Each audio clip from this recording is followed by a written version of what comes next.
My darlings, are you ready? The story I'm about to tell might be too dramatic for even the boldest TV series. It's a tale of betrayal, revenge, and rebirth. A successful professional after 25 years of hard work, discovered my wife's infidelity just as I was about to retire. And that's not all, the secret lives of my 3 daughters were also a shock to me. But that's just the beginning of the brilliance of this story.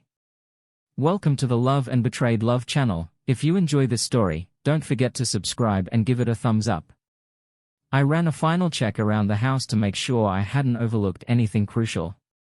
Everything I needed for the work trip was packed.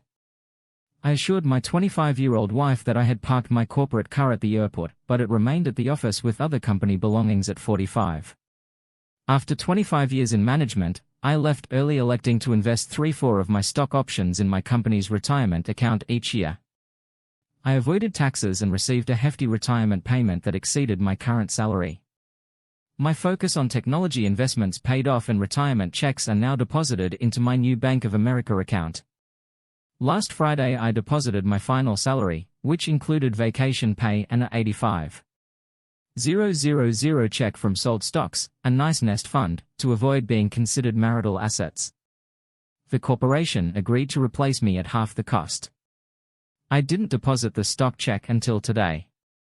I gave my pricey outfits to Goodwill, keeping only one, and decreased my goods. In my new city, which has a lower tax rate and cost of living than California, I'd be better off financially. I rented a U-Haul for a one-way journey, using my family trust and Uncle John's name. It was laden with all I was carrying. He arranged it and I paid cash to avoid any links to me. I left the West Coast to return to my small hometown, avoiding the job I despised and my wife's recent actions. I was looking forward to a simpler life with distant neighbors. My wife forgot that I still owned my parents' farm, which she detested. Her disdain convinced me that I was correct to leave. I realized I had married a snob who had not changed, and I wondered whether I ever knew her true self. Her acts revealed our relationship's reality, allowing me to plan my new future with an unexpected sense of satisfaction. My flight from the past would have far-reaching consequences. I never closed my parents' trust, leaving the farm outside of marital assets, renting the land to local farmers, building a nice emergency fund with my abilities, and repairing tractors and heavy equipment, rather than supervising its design and construction. A cousin prepared my parents' ancient homestead, offering a place to stay until it was habitable, so I wasn't concerned. I contacted my wife Lisa to remind her that I would be leaving on a business trip before she returned home from hers. I also checked to see if her flight schedule was still the same. She expressed her eagerness to return home after 2 weeks of living out of a suitcase case. I had everything prepared down to the minute. My 3 children and their husbands would come 2 hours before her to plan a surprise birthday celebration. We planned everything together. One of my daughters even invited her mother's boss and wife. I hinted and his wife said they'd come because he was always bragging about Lisa's work. She wanted to meet the woman she had heard so much about. My daughters had no idea how big the surprise really was. Over 50 family members and friends gathered for a potluck dinner to celebrate her late birthday. We were celebrating late because she was away with the management team for her birthday. She explained that it was something important she couldn't miss. I knew better but didn't say anything. I told my daughters that I had recorded my birthday wishes for my wife on a disc, even though I needed to fly out. I wanted to be present in spirit. I asked them to play my recording at the end, just as the party was winding down. That way everyone would understand my feelings about their mother. They simply had to turn on the large patio TV and press play. I left the timing up to them. It was time to text my oldest daughter's husband and let him know I'd give him my new phone number when I arrived. I also gave him my new email address.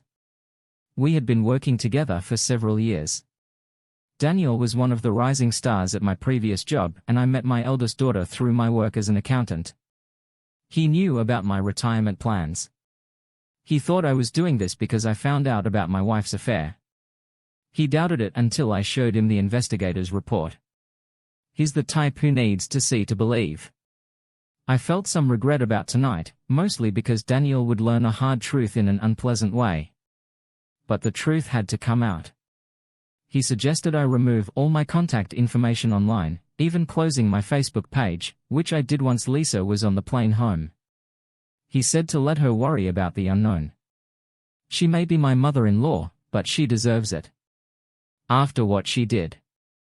I agreed, because in our state she gets half anyway. The last thing I did was send copies of our bank balances and a list of our small debts to my lawyer. According to the latest property tax assessment, our house was worth about $90,000. With my half, I could buy a new home and still have money left to furnish it. I tossed my cell phone into the garbage under the kitchen sink as I left our home for the last time. I knew nothing I did would be noticed until after the party. Leaving Loy, California after 25 years was sad. I was heading back to the Badlands of South Dakota as a nobody, just like when I left. Fewer than 10 people outside the family would miss me. Knowing my video would change many lives made me smile. I stopped at a cell phone store and bought a new phone, getting a local number for my new area. Back in the truck I made one call. When a woman answered. I said, "This is the new number, I'm headed out." She replied, "Got it." I then shut it off to save the charge for emergencies. I looked for to the drive east in mid-March before it got too hot. The countryside would be beautiful with the rebirth of spring. Lisa and I met at an Aerosmith concert years ago. She was a local California girl and I was from out of state. We married a year later. On the same day my parents flew out for the wedding. I worked in research and development and Lisa worked in importing and marketing. We had been with the same companies for years.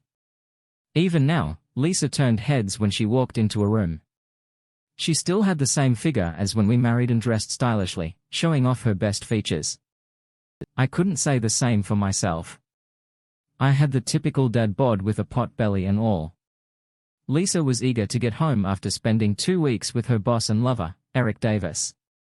She was sorry her husband, Colin, had to leave suddenly, but that happened often with two busy careers. Being with Eric was a nice break, but she looked forward to her normal routine. 2 weeks of sex every night was fun for a while, keeping her feeling young and appreciated. Still, she preferred making love with her husband twice a week regularly. After their private jet landed, she cleared the airport and got into her company car to drive home. When Lisa arrived, she was surprised to see her family there. All three of her daughters and their husbands had made it. Her eldest was 23 and the twins were 22. The big celebration was in full swing over the next few hours. Lisa loved the attention from family, close friends and some co-workers. Lisa was surprised when her boss and his wife showed up. She had just spent 2 weeks with him. When she asked who invited them, her oldest daughter admitted it was her. She said, "Your boss always brags about you and his wife wanted to meet you." This made Lisa feel special and proud. Finally, around 8 p.m., her three daughters congratulated their mother on reaching another milestone. Mom. The twins said Dad didn't want to be left out, so he recorded a special message for you. They turned on the ADN TV and played the DVD. The crowd on the patio got quiet. Everyone heard my voice saying, "Happy birthday, dear." I talked about some highlights from the past year. I mentioned a few funny things before getting serious, like the birth of our first grandson, the marriage of our last single daughter, a last anniversary and our plans for a second honeymoon. It's been a busy year, I said. I believe we as a couple are finally heading in the same direction. I was looking forward to romantic weekends like we had before the kids came along. Then I came home from a trip overseas and found this on our security system. It changed my whole world.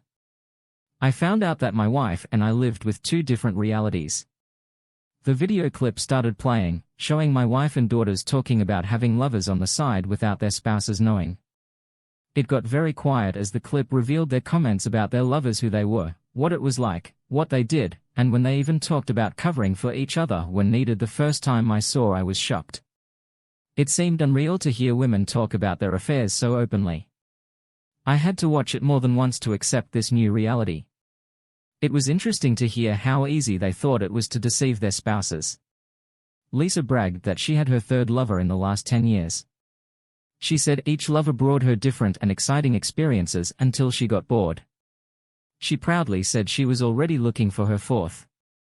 It was clear that their husbands had no idea how these women really viewed them. Keeping their spouses fooled was easy. They just had to make them believe they were the most important thing in their lives. The details they shared were quite revealing to some of the spouses who were also at the party. For many, this would be a night to remember. I came back on the screen to say I wondered if they knew they were being recorded by our security system. If they did, they must have set me up. It was the sickest joke on me. If not, it showed their true feelings towards their spouses. Just their words weren't enough for me to believe what I heard I said, but it did make me doubt. The next clip will show what I found, thanks to the investigators I hired. The second clip showed my wife and her boss on their last business trip. It was filmed during the first week of their 2-week stay. It captured everything: the long hours lying naked on Vancouver's only nude beach, the hotel suite they shared at the Western Bay Shore Hotel, the hotel registry listing them as Mr. and Miss, their romantic horse and carriage journey around Stanley Park whispering sweet nothings. There were romantic dinners, a night boat ride around the cove, and a day of whale watching. To anyone unaware, it looked like a honeymoon. By the time the video concluded, everyone knew I had been duped more than once. The last words I recorded spoke it all. I imagine this was your birthday present to yourself. My darling. Celebrating your 43rd birthday with your newest love must have been fantastic. Lisa, I can't verify you made love with your boss, Eric Davis, every night throughout your trip, but I also can't say you didn't. I said in the video. I do know for a fact your room had only one double bed. To my 3 sons-in-law, I have to ask, do you really know what your spouses are doing behind your back? It seems I didn't. Are you certain your children are yours? Are my children really mine? I continued, how many special business trips are there? Lisa, was simply personal playing with your new lover. Was I such a horrible lover and husband all these years? Given how long your affairs in this new reality have lasted. It appears that you believed so. I realized how little I mattered to you if you were so unhappy. Why didn't you simply ask for a divorce? One last question, Lisa, are you such an important employee to Mr. Davis that you are willing to sleep with him? I had to ask, given what we now know, what is he actually paying you for? Does he pay you more for kinky stuff? What is the going fee for a married woman to work as his personal hooker? I wish I could be there. I would love to hear Eric Davis's responses to these questions. I suppose his wife, if she is around, would want to hear them too. I finished as the screen turned black. The silence on the patio was overwhelming. Nobody knew what to say or do. My statement sparked numerous questions and tarnished several reputations. Even in California, where social conventions are relaxed, everyone felt uneasy being a part of it. The police here don't bother investigating thefts under 1,000. That was part of what we paid to reside in California. Many people would have furious discussions with their husbands when they arrived home that night. One thing was certain: this was a party that everyone will cherish for the rest of their lives. Later I learned that my wife Lisa and our 3 girls were crying. I wondered if it was because they realized the repercussions of their behavior or because they were apprehended. I doubt that any of them cared about me at that time. The icing on the cake came when Eric Davis's wife, Rebecca Davis, a stunning 37-year-old, took out 2 legal envelopes and served both. I heard Rebecca enjoyed slapping my soon-to-be ex-wife and calling her ugly names. Lisa and her lover were now being divorced by their respective wives. Faced with the public fallout from their acts, one wonders what they thought of their new reality. Eric was stunned to be caught and exposed in front of his wife. He couldn't change what had happened. Both had witnessed and heard my proof. He assumed his wife had no idea because she never questioned him. He then understood she was my lawyer. All of this had been triggered by Lisa. He would have to fire her if he hoped to save his marriage. Disclosing the truth about my wife and my life has shattered 5 marriages. My 3 sons-in-law instructed their wives not to return home until they were prepared to disclose the complete truth, even though the younger generation held differing moral and ethical beliefs. Some things were simply too much, but this is California and everything is different here. Unfortunately, they had to go through this to learn it. I drove until I was exhausted. I stopped at a Hotel 6 and parked where the office could see my truck. After checking in, I took one of my suitcases and the new cell phone to my room.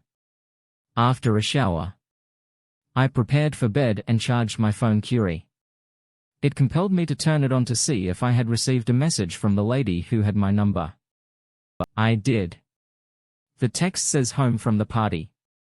Call me Rebecca. My divorce lawyer answered before the 3rd ring. Hello, darling, I said, how did your day go? Better than expected. Eric and I arrived at the residence about 3. There were approximately 60 persons there. Everyone was in a good mood for 5 hours. The party was ideal. You were correct. They had no idea. Rebecca said Lisa was overjoyed, feeling like a queen bee. Then, as things were winding down, your daughters played your recorded video in response to what you had shared. Rebecca paused to collect her breath as she announced that the firm had acquired 3 new clients. When they saw the video of your wife and daughters, they realized they hadn't turned off the security cameras that day. It was amusing to hear all 4 women say we're screwed. Rebecca also laughed. Rebecca remarked that everyone was taken aback by how nonchalantly they discussed their affairs. Then the video of our spouse's romantic trip cemented the deal. Everyone knew the first chat was authentic. When I served our spouses, everyone fled for cover. It felt as if someone had yelled fire at your house. Your 3 sons-in-law inquired whether I was a divorce lawyer. I answered yes, which is why I served them. I received 3 retainer checks on the spot. It appears that your daughter's romances may end in divorce too, Rebecca exclaimed. Happily I drove Eric's car home and left him there. Did they attempt calling me? I asked after most people had left. Your wife attempted to contact you. We watched as she discovered your ringing cell phone in the trash, throwing away your phone communicated volumes without uttering a word. Rebecca described it as if you were saying goodbye to your family. My husband stood motionless, believing he had been so cautious. I remarked smiling. The countdown is underway. Divorces can be granted 6 months after they are filed.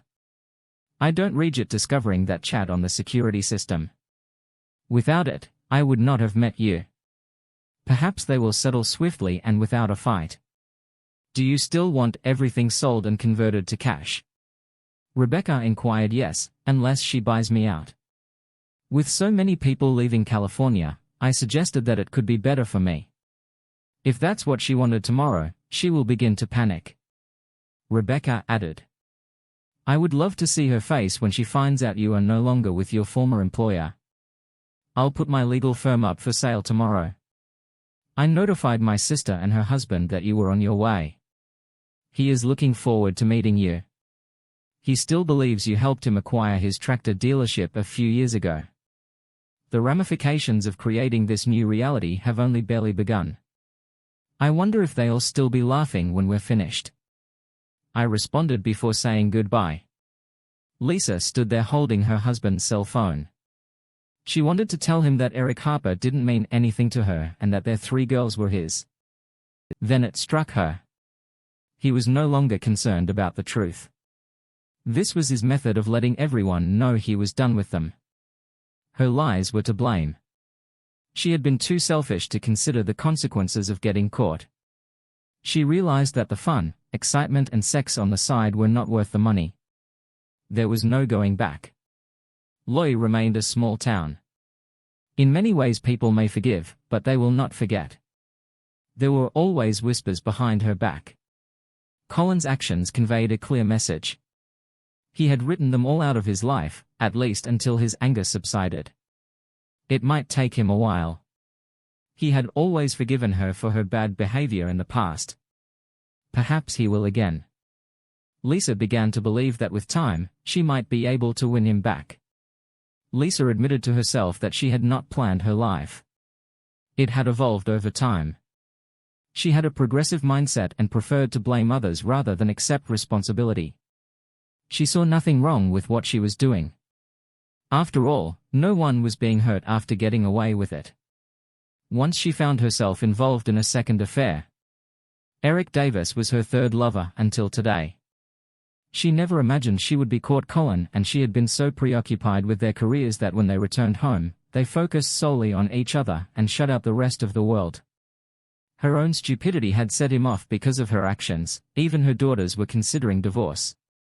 Rebecca and I grew up less than 20 years apart, but we never met because of our age gap. I graduated high school before she did. I booked an appointment with her firm to explore divorce options. By chance, she was assigned to me. After hiring her, I showed her the video clip. She was shocked to realize the man my wife was talking about might be her husband. We confirmed it through her personal Facebook page. That day we both knew our marriages were over. We bonded over our spouse's actions. After a long talk about her ethics, we decided to work together as we investigated our relationship grew. Initially we kept it professional, but we helped each other heal. In a few weeks we became friends. Unless you've experienced it, you can't understand the betrayal, anger, hurt and hate. We had many phone calls to work through those emotions, and that's how our relationship started. We supported each other out of mutual need. Talking about our roots brought us closer. We were kindred spirits with shared experiences. We laughed about places we both knew and things we did when we were young. These talks lightened our mood. Neither of us was looking for love, but it happened. Last week, after dealing with her daughters, we admitted we had fallen in love. So far, our relationship has been platonic. We plan to keep it that way until our divorces are finalized. To keep things simple, 12 days ago, right after I said goodbye to Lisa, Rebecca called. She had just told her daughters about their father and they didn't believe her. I asked if her oldest daughter was still there.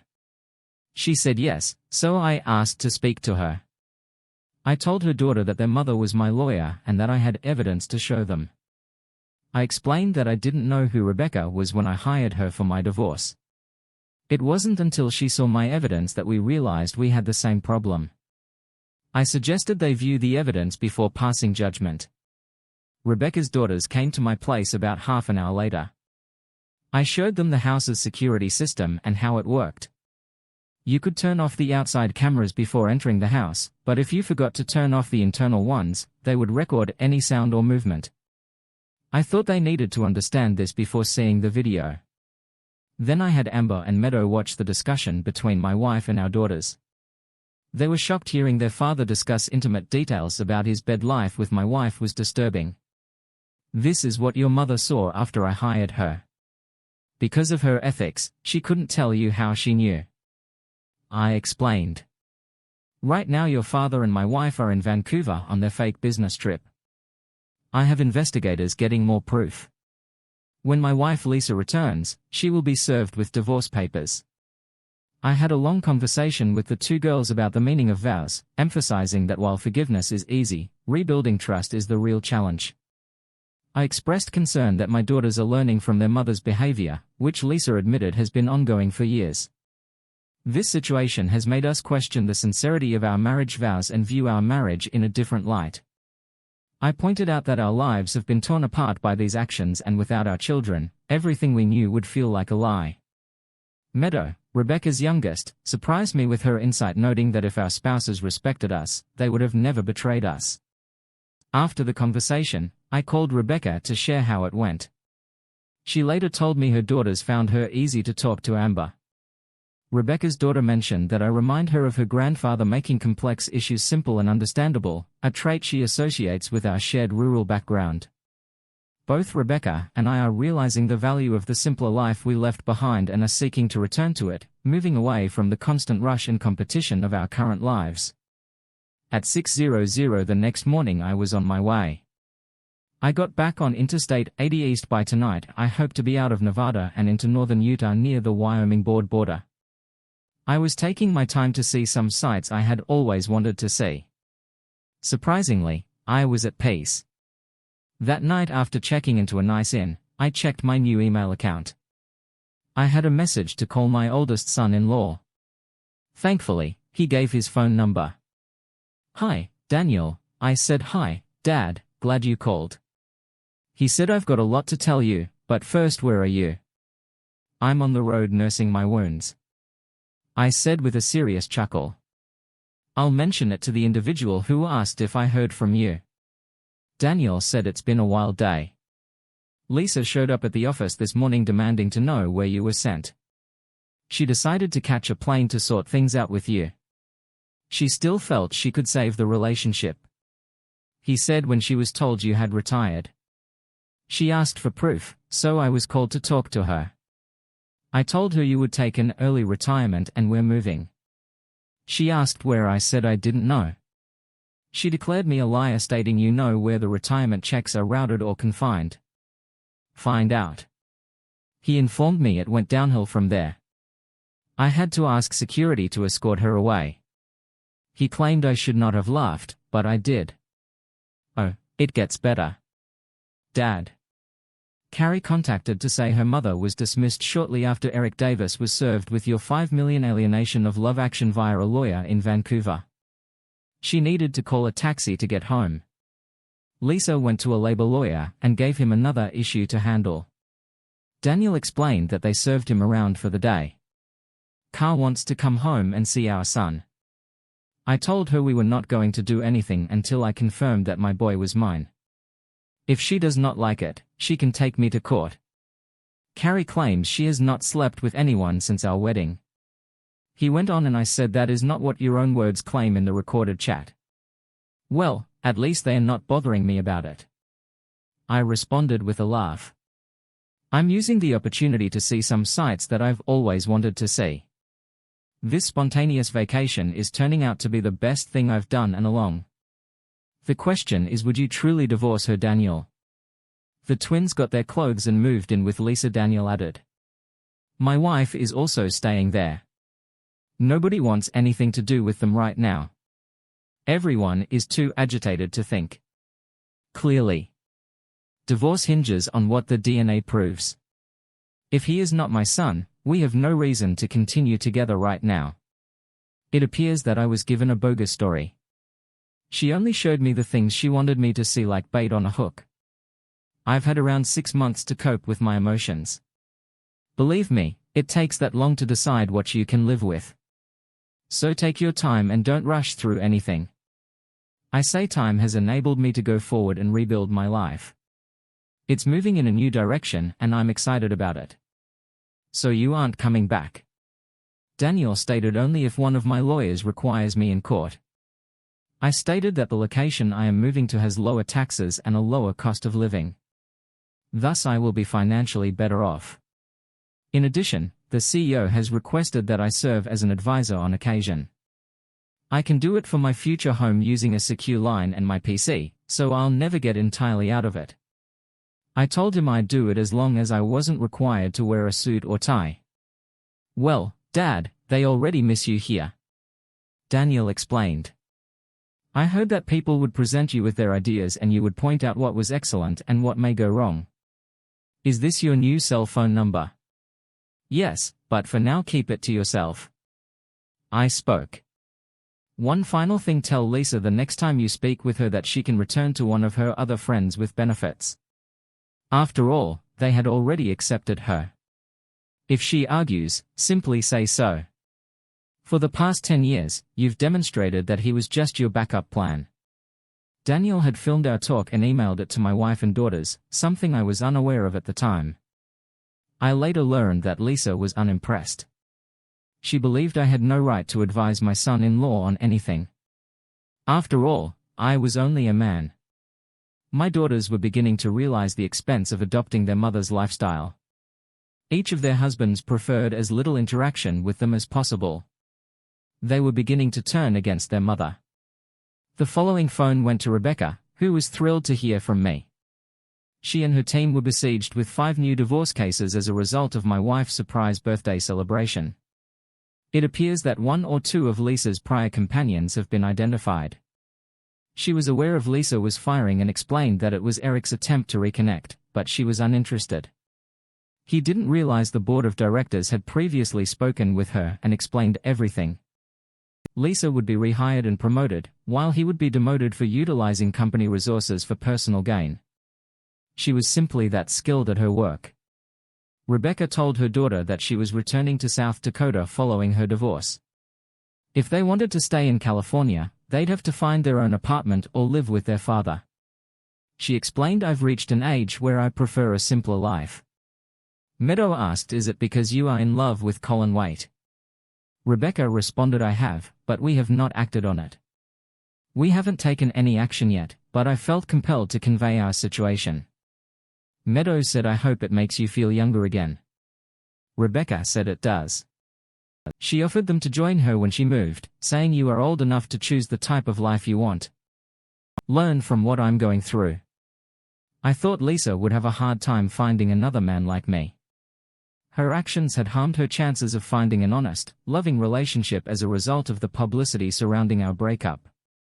I wondered how long it would take her to discover this. Around lunchtime I drove into my hometown. It had taken more than 3 days to arrive here. I located a little diner and ate there before traveling to the property. During my last week at work, I had scheduled the installation of electricity. I was waiting for my hamburger and fries. "I'm drinking coffee right now, son of a witch," Colin Waite, an old-timer, who stepped in and sat down at my booth, asked if that was you. "It's nice to see you, son. You're looking great." "Thank you, Uncle John. Where is your wife?" I replied with a smile. "She and our girls are at the house, getting everything ready." I needed to solve a few small plumbing problems. The house is almost ready to move in ready. They cleaned everything, repaired the fridge and replaced the fuses on the old stove. You'll probably wish to update and modernize.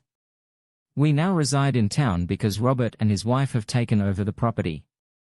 "Good," I said, "order some food on me and we'll catch up." It felt good to be back with my family before heading to my childhood home. I stopped to the local grocery store to get some supplies. It was astonished how much lower the food prices were here. I had 2 carts by the time I arrived to the cashier. The cashier and I had gone to school together, so we caught up. While she called me through. When I arrived at my family home, I was surprised by how nice it looked from the outside. My aunt and cousins came out to greet me and assisted with the groceries. After we put them away, we made coffee. After they left, I got a better look at the house. Uncle John was correct. I'd need major updates. I asked him for the names of good construction crews. 2 hours later he brought them home. This gave me time to unpack. After inspecting the house, we decided it would be less expensive to build a new one. The old house required completely new electrical wiring and plumbing. The barn was in good condition with a new roof, some replacement boards and a fresh coat of paint. It would be like new. The stalls would be removed, allowing me to use the barn as a shop for tractor and heavy equipment repairs. That night I called Rebecca to tell her what I had learned. We decided on a 1-story house with a small cold cellar for storage built on a 40 crawl space with double insulation for the chill winters. I promised to stop by her brother-in-law's dealership the next day. I called the contractor and explained what I wanted. He stated that he had some plans to bring over. After work I returned the rental truck and headed to the nearest car store. I purchased a good, slightly used Ford pickup with low miles. I had everything moved and insured. Before returning the rental I visited the bank, made a deposit. I picked up a few blank checks and ordered some. The disparity in petrol costs surprised me here. It was considerably cheaper. Then I proceeded to present myself to Rebecca's older brother. It came out we had attended high school together. He made me an immediate job offer. I could start whenever I was ready. I informed him of my plans and my continuous contact with the corporation. He mocked me about his sister and our connection. He claimed he never truly comprehended his sister's first marriage. I agree with him. The contractor and I agreed on a budget for constructing a 4-bedroom home with a spacious 2-car garage behind the existing house. We chose to install a new septic system and use gas for heat water and cooking, with a large gas generator for backup power. The house would have an open floor layout, a laundry mudroom with garage access and a double insulated crawl space. The expenses would be reimbursed by my divorce settlement. After briefing Rebecca on the new house contract and visiting her brother, Daniel called to let me know that Lisa had hired a private firm to find me, thinking we might work things out. I told Daniel there was nothing to work on and that if we got back together, Lisa would simply repeat her actions. Daniel meditated on my statements, recognizing that many intelligent individuals fail to recognize basic truths, which is why our country has so many difficulties. I mentioned that Lisa does not perceive her acts as the problem and believes I should be retrained to tolerate her conduct.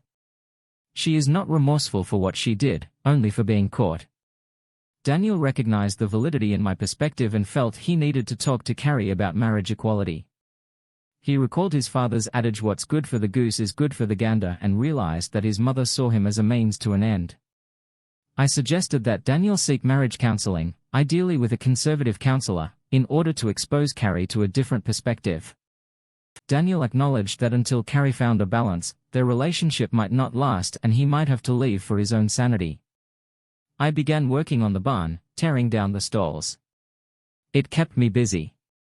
The physical effort was strenuous, but it felt nice to exercise my muscles again. I found myself enjoying it. On Thursday night, I received an unexpected call. It came from Rebecca. My daughters thought I needed some cheering up. She claimed they had called my brother to inform him of our divorces. They did not know he had known for nearly 4 months. Meadow described how I learned about their father's adultery and how they met you. Joseph told them he went to school with you and that you helped him obtain the dealership years ago. I owe that man a lot. It turned out that you had returned to take over your family's property. They chatted about us for nearly an hour.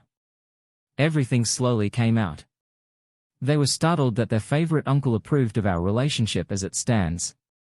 Please ensure that they do not disclose that information. Lisa hired a firm to find me. I explained she believes that by simply talking to me, she will be able to persuade me to forgive and return. How did you figure that out? Rebecca inquired. I contacted my oldest son-in-law in the office. I answered Hune's, keeping me informed. Talking to me also helps him figure out how to move forward. Rebecca stated there was no problem with that. My daughters won't tell anyone about what they did. I was curious, so I inquired. What did they do? They used my credit card to buy my flight. I arrive at the regional airport at 8:00 p.m. Rebecca revealed what happened on Friday night. Start living the dream, Mom, they added. You both deserve it. I waited for her with a dozen crimson roses full of excitement and optimism. This weekend was our first official time together, and it made me laugh to realize that the last time I felt this young and goofy was as an adolescent. As she approached, her brunette hair was arranged to highlight her natural features. I couldn't help smiling. It was wonderful to see her dressed simply in blue jeans, a yellow blouse and a soft denim jacket, appearing both comfortable and genuine. Knowing she hadn't eaten, we grabbed her suitcase and went to Ruby Tuesdays, where I had a surprise planned. After parking and securing her suitcase, we went inside. Her brother and sister-in-law were already present, and by the conclusion of supper, Rebecca had promised to be her brother's lawyer. When she returned home driving down the driveway of my childhood house, I had no idea what to expect. It was a classic 1960s style home, tight and strong. Rebecca's face brightened up as she walked inside. After taking a seat, I poured her a beer and played some of my parents' old music. It was lovely to listen to Dean Martin, Sammy Davis and Old Blue Eyes while snuggling on the couch. Like teens when we were growing up, our parents would listen to these tunes. We were taking it slowly, wanting to be sure we were on the correct path. Lisa wasn't pleased. She was used to having her way. She was having trouble communicating with her spouse, Colin. There was no record of him taking a flight or renting a car. Even private investigators were unable to find anything. His Facebook page was closed. At his request, Bank of America revoked his credit card. Everything she looked into led to a dead end. Every day this week, his lawyer contacted and asked for the name of her lawyer. She had not hired one because she believed her marriage could be saved. He had deleted all of his contacts from the previous telephone log. She knew he had relatives, but couldn't recall their names. His family had never been significant to her, so she paid little heed. He had been so careful to remove all signs of himself that she couldn't even obtain his social security number. Even her daughters began to worry. He had usually communicated with them on a daily basis, but after his departure no one had heard from him save Daniel, and Daniel was not telling. He had informed her eldest, Carrie, no communication until he could verify. Tiny Colin was his son. However, he didn't appear to be in a hurry to do so. Carrie challenged him and he laughed at her. That was not how a husband was expected to behave. Colin wasn't behaving like Colin, which was frustrating her. Colin has always carried out his responsibilities. It was the only consistency she could count on. She now needed to pay someone to perform what he had always done. The trouble was that hired help did not treat it with the same care and devotion as Colin did. The entire scenario was putting a strain on everyone. If Colin had only done what he always did, her relationship with her daughters would not be deteriorating. They were partially blaming her for their relationship issues, which was not proper. Colin was not carrying out his responsibilities. It is each woman's obligation to maintain her life in order. Every male in a relationship must realize that the woman is the ruler. When she discovered Colin, she would punish him severely for his misbehavior against her and their children. Nothing is more simple or beautiful than sitting on the porch with a cup of coffee watching the sunrise. I know, because that is what Rebecca and I have been doing up until now. I've never understood why my parents would start their days like this whenever possible. Rebecca said that being here, feeling loved and appreciated by the universe and yourself, gives you the confidence to face anything. They could sit and observe without saying anything, because they saw their world in the same way. I took her hand, just as my father would with my mother, without saying anything. I realized I was saying a lot. Driving back home, I realized I was returning to my true self and leaving behind who I had become. I can see changes in myself already. I've never felt more secure and at peace. I replied softly. I saw that same cloud lift from you last night as you walked towards me. It is a feeling that cannot be described until you have experienced it. Your statements suggest that it is also impacting you. It's a cultural shock to me. Nothing appears to be bogus here. It's all real here. You may hear yourself think. The morning silence permits it. I'd forgotten how lovely and relaxing it is. Rebecca stated that times like this highlight the quality of life that can only be found when two hearts are ready. This weekend presented an opportunity for both of us. We started to learn about ourselves. Although we came close, we did not engage in sexual activity. We both desired more from our relationship than just sex. I met her parents for the first time. It was a pleasant visit, and I was put to work adjusting the timing on his tractor and other small issues. It took around 4 hours, but once I finished it went smoothly and straight. Rebecca saw me covered in oil, grease and grime for the first time. She watched me clean up in her parents' mud room, smiling the entire time. Muddy rooms. My mother would say we were created so husbands wouldn't track the mess into the house. Her father claimed the tractor would have been in the shop for a week if I hadn't been there. Her mother was overjoyed about the prospect of her only daughter returning home. It was heartbreaking to see her off at the airport on Sunday evening. It had been 2 months since I left California and things were progressing. Lisa finally hired a lawyer. The court approved a $5,050 split. Rebecca's husband was still an idiot trying to save every penny he could. Daniel and Carrie were seeing a marriage counselor because the baby was his. They saw him weekly and made slow progress. Carrie was forced to see the other side of the situation, which changed her perspective. Little Colin was growing like a weed. I was looking forward to seeing the little guy. Lisa and my daughters, Faith and Hope, were both deeply affected by their divorces. Their ex-husband said they couldn't trust them anymore.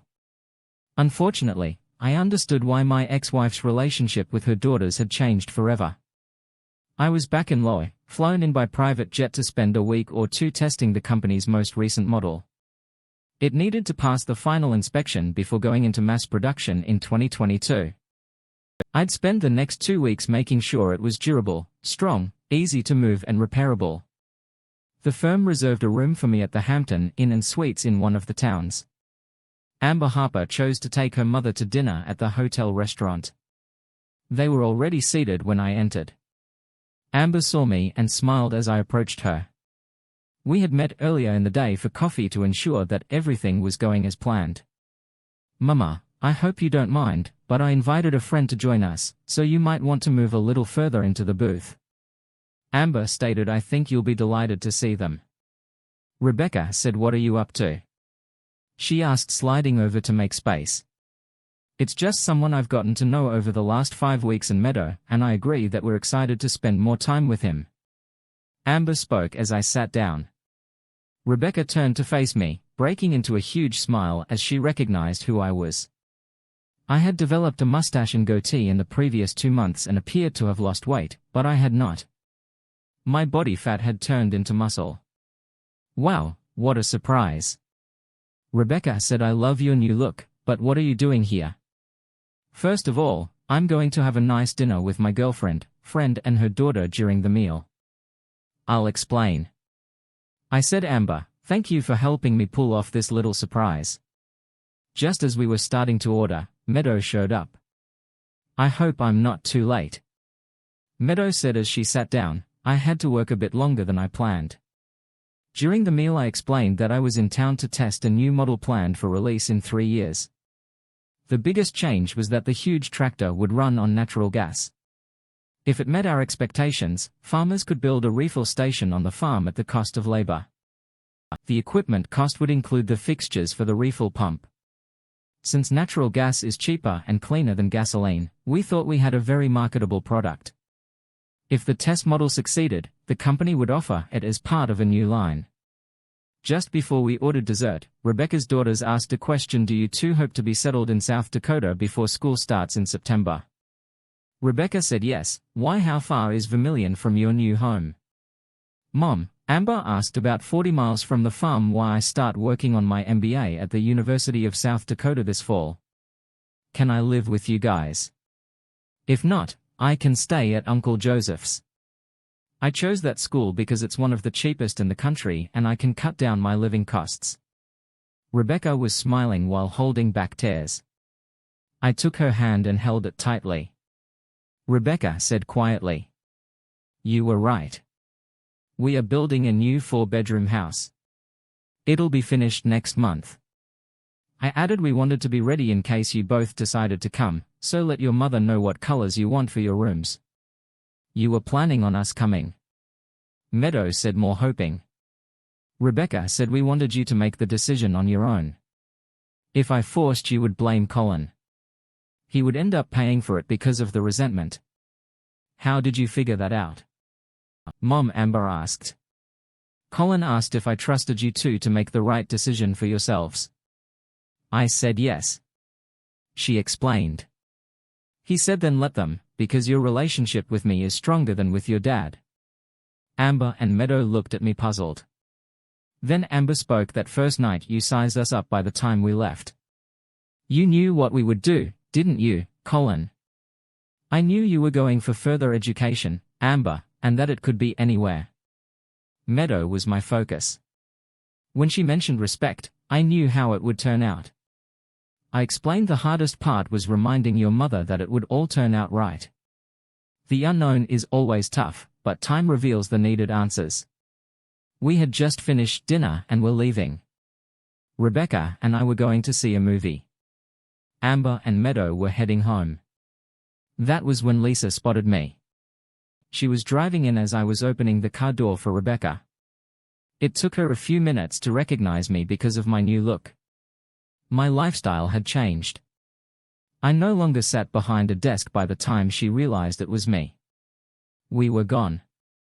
I had gotten slimmer, working on the barn, installing a wood stove for heat in it while doing a general cleanup. I had formed firmness in my muscles that I hadn't had in years. The old pot belly I had carried for years was long gone. I now had a slender build and looked younger than I had in years. As the stress I carried was gone in a lot of ways, I had been reborn. Parts of my soul that had been hidden by my relationships over time were coming out as if they had been set free. I dropped Rebecca off after the movie and returned to my suite after leaving a request for a wake-up call in the morning. Security recognized me and signed me in so I could get my first look at the finished new design. It was this that I had enjoyed the most. Seeing the finished product ready for final approval before mass production research and development can be quite boring, but seeing the finished product in its glory made it worth it. I got at it and was already into testing it before the rest of the team showed up. I had already discovered a couple of minor things that needed changing and had rerouted the feeding line so it wouldn't be affected by the direct heat. I had even written them up for the final report. Everybody was surprised and pleased with how good I looked. The president came in when I was using the test tractor to haul and push back 2,000 pounds. It handled and maneuvered with ease, especially through the mud bed we had formed for this test. He had to laugh seeing me in a pair of blue jeans wearing a white t-shirt and a blue baseball hat backward working that huge tractor like I owned it. The gears changed smoothly. The tractor's arms could hold the weight we required it to. I tried to tip it numerous times, but failed in every attempt. I even drove it on 2 wheels off a ramp and it came back down on all 4s, just like it should. The balance in this piece of equipment was excellent. Colin, you're still the man. The president said if you could turn this tractor on your head, you would. What's your first impression of this beast? If it can take what I will put it through, it's going to be in the top 5 that we have ever designed so far. Besides a couple of minor adjustments, it's passing with flying colors. An added plus is that it uses less fuel than a normal diesel engine. I said as I offered my hand, "Good to see you again, Pete." He said with a smile, "We would give you your old position back if you want it. But by the way you look, I understand why you moved on. Where did you find the fountain of youth?" Little did he understand that he had discovered the secret to my evaluate a new product. I treated it the same way I did my first truck, like the piece of junk. It was by the end of the day. I said it had held up good. 1 down, 9 to go. It was almost 7 before I got back to my hotel. As I entered the lobby, I spotted my daughter Carrie and her husband, Daniel, waiting. Carrie was holding little Colin. I walked in, looking like I needed a shower, as I was covered in dry mud from head to toe. Carrie spotted me and walked towards me. "Hi, Dad," she said. "You're looking really good. Do you have time to talk to us or not?" I looked over at Daniel and caught his signal, so I said, "But let me go have a shower first." Then Daniel joined us. "Look, you two can wait here or come up and wait in the suite that has a kitchen." I said, "We can have food to be brought up or we can dine down here. Either way is okay with me.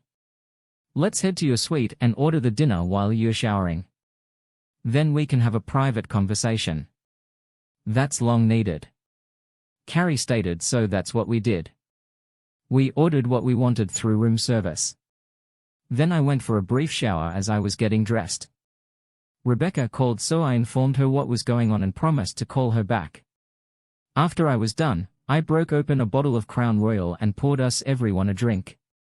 The youngsters requested Coke in theirs. I added just a bit of water and gave it a stir. "Dad, Daniel and I have been going through a lot of troubles these last 2 months. It took the chat you found to bring it to the forefront." Carrie spoke earnestly. "I only moved home last week. Mom had been discussing her outside relationships for years. We all assumed you knew and had consented. Mom defended her actions by claiming that the two of you had completely different sexual desires. Daniel and I weren't getting anywhere, so I got a polygraph done to help both of us understand what I had or had not done until I accomplished that. We were going to divorce." "I see," I added. I hope you both understand that because of the damage done to both of you, it will take time and complete honesty to rebuild a new relationship going forward. I took my grandson into my arms and held him close to my breast, his little head resting on my shoulder. I asked Daniel to take a photo of me holding him. I realized that in many respects I was behaving like my mother, who justified everything she did with her point of view. She can't see. It still does not justify her actions. Carrie went on to remark. I was doing it without thinking because it was so natural. I now find myself pausing to consider a lot before doing anything. To be honest, that was quite a shock. Daniel replied, Dad, I'm seeing a side of her that I didn't realize was there. It has led me to believe that we have a better than 50-50 probability of making it. Just remember that it takes time, honest communication, with a heart and mind that truly listens. I mentioned that you are both young. Therefore it is not ridiculous to seek independent counsel or guidance. Lisa let societal ideals to interfere with our marriage. Until she justified her decision to abandon her marriage vows. I bet she's still blaming me for the ending. You're right, Dad, Carrie said.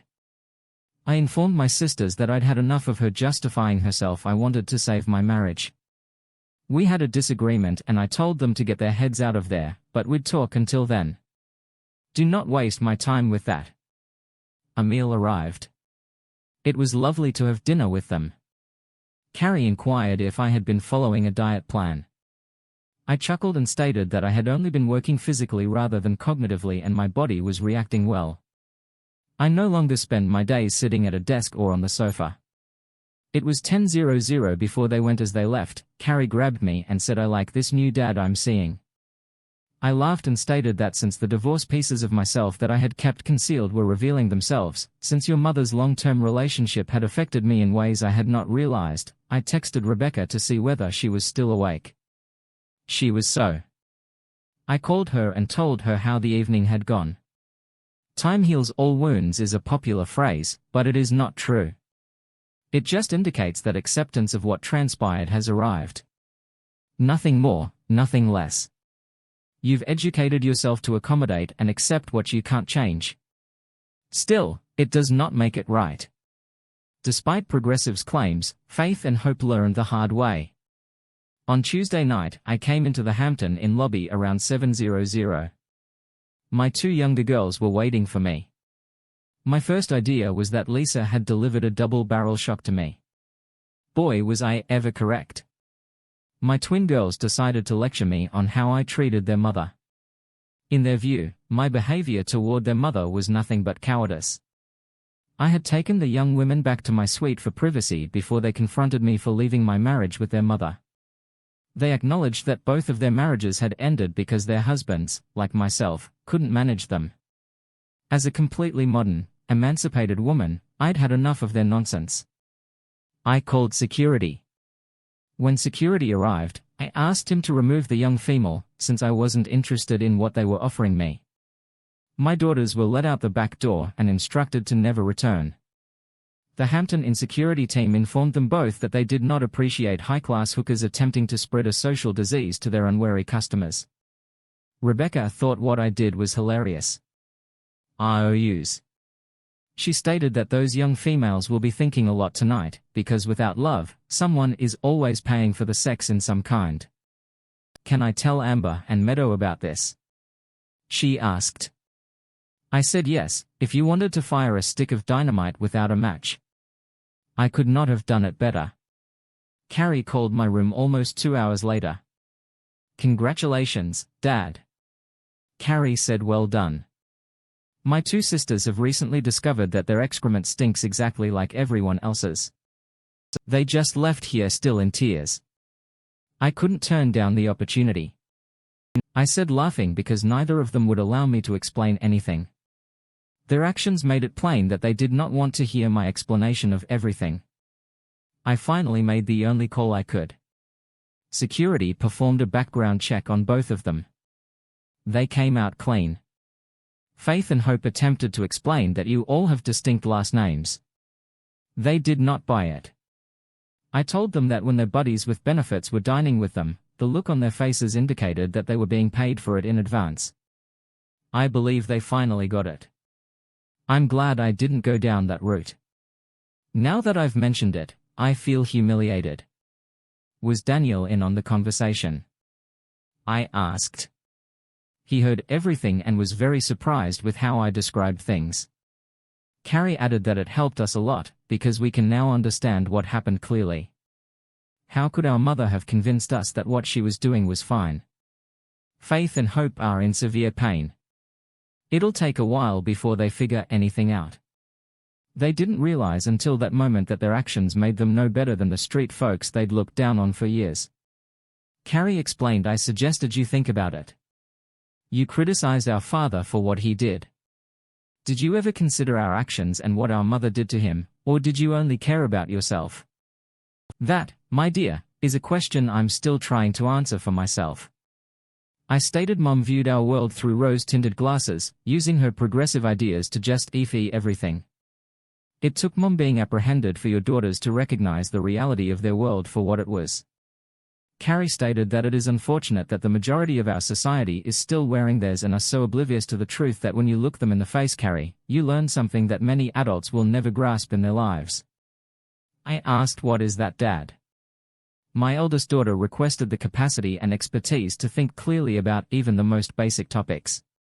That is what distinguishes your mother's life from mine. Welcome to my universe.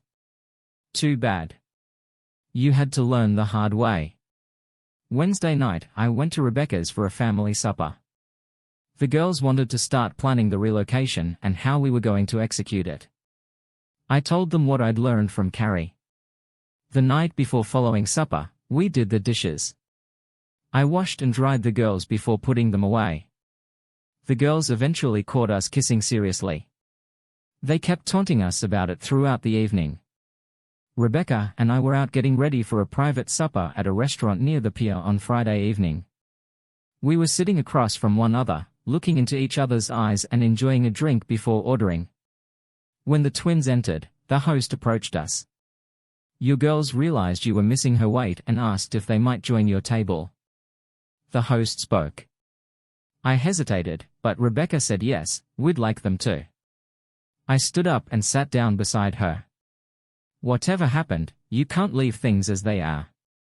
Rebecca said. I understand you don't like them right now, but you still love them, so you have to listen to them, whether I enjoyed it or not. Rebecca was correct. We watched the hostess bring my daughters to our table. We could tell they were thinking a lot because of their expressions. I waited for them to sit down. Faith and Hope, let me introduce you to Rebecca, who is not only my lawyer but also my girlfriend. I replied strongly, if you're here to berate me some more, please leave, Dad. We deserve it. Faith mentioned that we had a long conversation with Carrie on Tuesday night. She was nasty, with us pulling no punches. We went there anticipating some help. We got the truth pushed down our throats by the time she was finished with us. We knew exactly what our own actions had revealed about ourselves. It does not paint us in a positive light. Faith added Carrie demonstrated that we were compensated for our services in a similar manner to a hooker, but in a different way. We discussed our behavior between ourselves and realized that many street people do it for money, not because they want to. Hope explained we did it because we thought it was enjoyable and believed we were not doing anything illegal. It makes our act significantly worse. When we arrived home, we questioned Mom about it. We ended up having a massive disagreement. Mother eventually told us that we had been listening to too much of your conservative propaganda. Faith's mother exclaimed in one of her outbursts. So what if others are hurt? They must learn to grow up in our culture. The only thing wrong is being caught.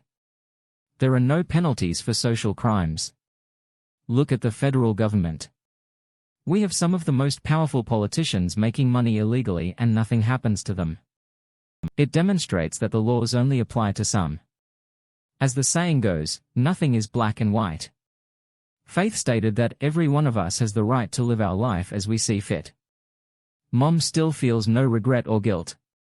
That's when it struck us. We educate our pupils what is good and wrong, but our own actions have obscured this distinction.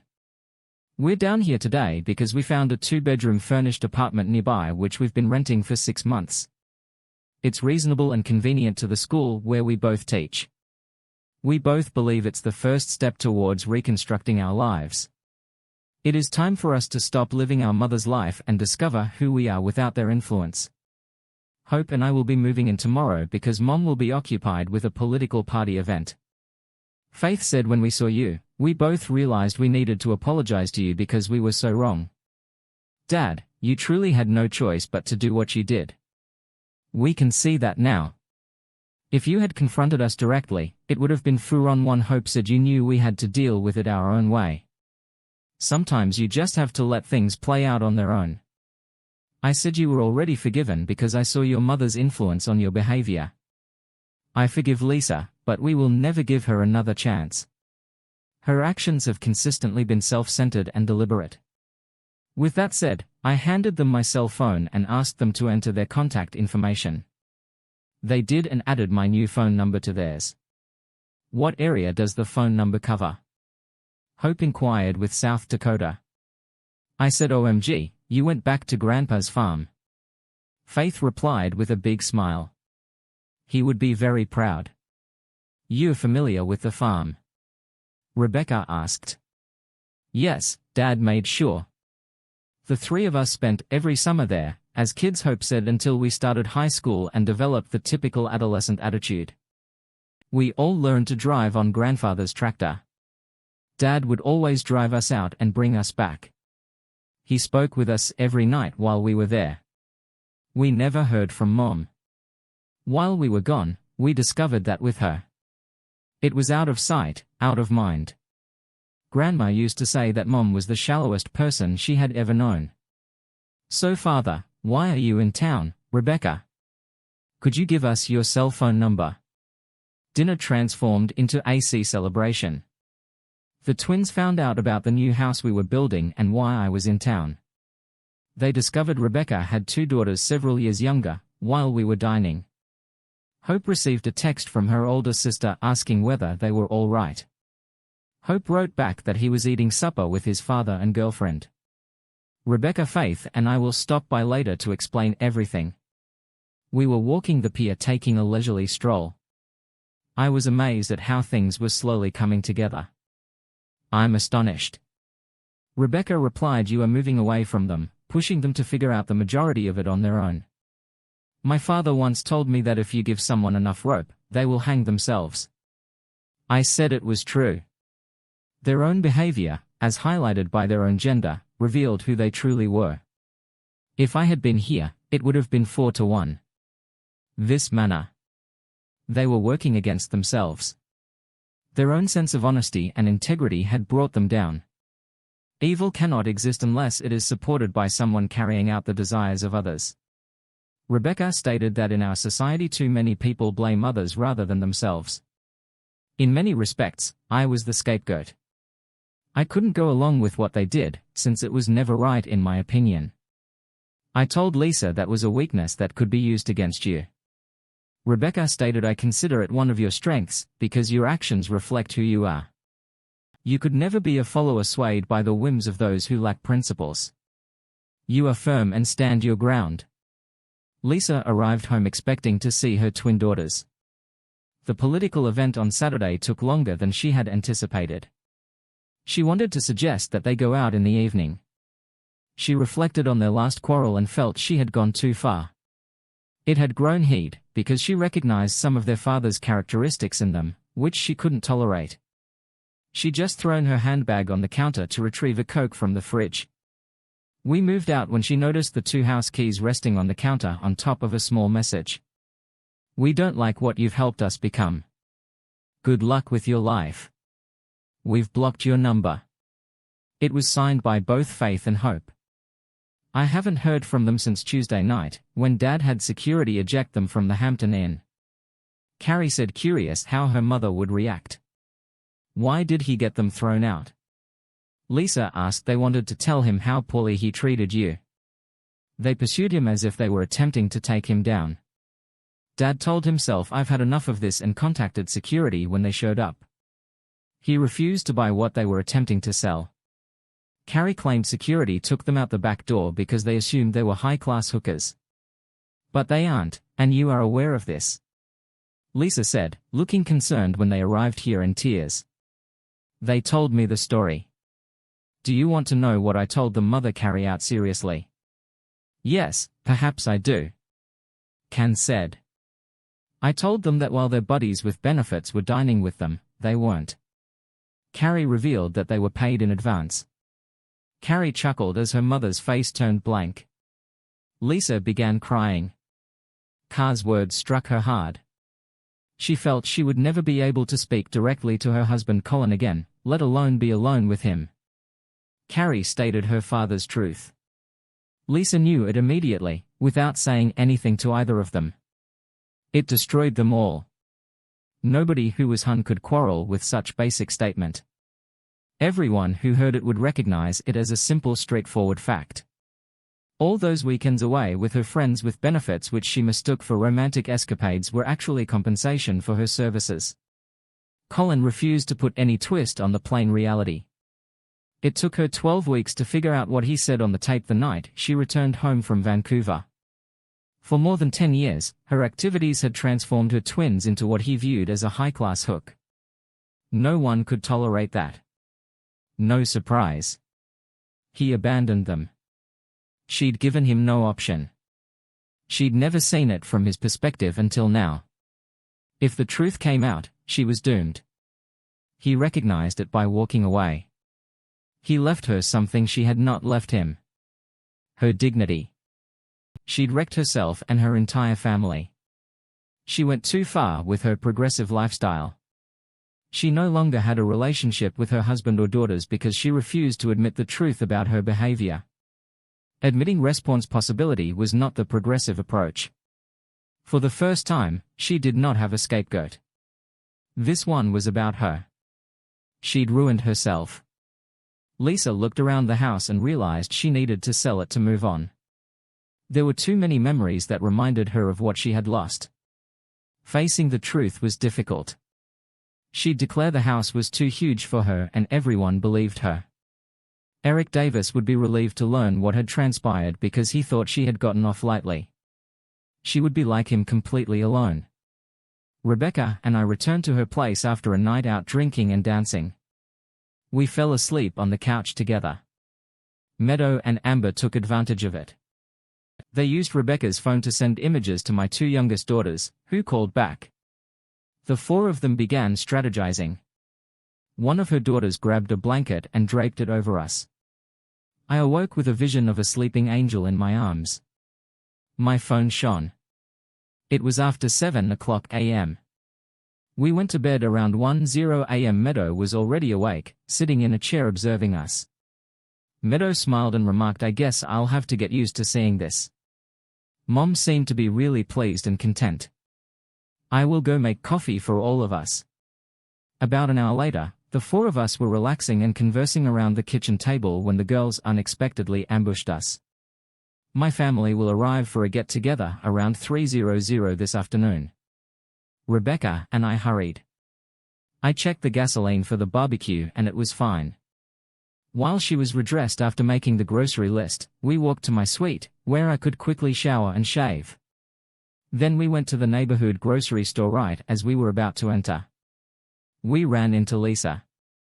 As she came out, she paused in front of me. "Colin, please inform the girls that I'm selling the house." Lisa asked if they wanted anything. "Carrie still holds a key. Since they aren't speaking to me, they can take everything they want while I'm at work. The same goes for you. I'll pass on the message and grant Rebecca power of attorney to act on my behalf." I said that I took what I wanted when I left. "I'll only be in town for another 6 days." She nodded and walked away. We continued to fill the truck with groceries while discussing our awkward interaction with Lisa. Something serious has happened in Lisa's life that we are not aware of. She seemed out of sorts today. I asked, "Do you think the twins moving out was the cause of that?" Rebecca inquired. "No, she was accustomed to it being just us." I said something else must have happened and she is attempting to figure it out. She adores that house. So whatever happened was unexpected and had a significant impact on her. During the barbecue, Rebecca and I leered what the twins had written to their mother and what Carrie responded in response. All 5 of our daughters got along well. Daniel and I generally remained on the sidelines as the 5 women interacted. Amber and Meadow adored little Colin. I told my daughters what their mother said at the supermarket store. Daniel expressed his desire for the large plasma television. Carrie simply rolled her eyes. I chuckled to myself. Our first 2 family gatherings could not have turned out better.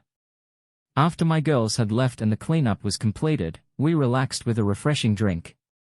So Faith and Hope have temporarily abandoned their ties with their mother in order to discover who they are. Without her influence. Amber stated, why would they do this? Rebecca inquired. They followed in their mother's footsteps and became friends with benefit. It ended their first marriages. It took me leaving Lisa for them to see their position in a different way. I explained last Tuesday they confronted me about my behavior of their mother. I ended up tossing them out later that night after a furious argument with their older sister. Carrie explained when their buddies with benefits entertained them. They were actually compensated in advance for their services. Amber was really shocked. Amber and Meadow, your mother and I were taught as children that how we see ourselves is irrelevant.